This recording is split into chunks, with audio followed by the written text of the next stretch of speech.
В весенний период, конечно, много инфекционных заболеваний, там и кишечные инфекции идут, да, это все-таки активизируются все эти.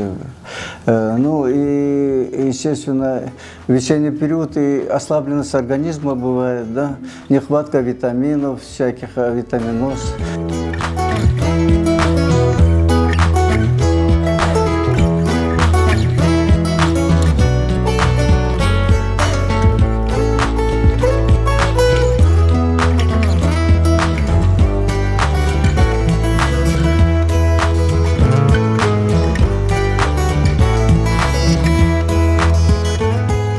Нужно полноценное питание, здоровый образ жизни, ну, вовремя ложиться, вовремя вставать. И вот такие режимные дела должны быть, не переутомляться.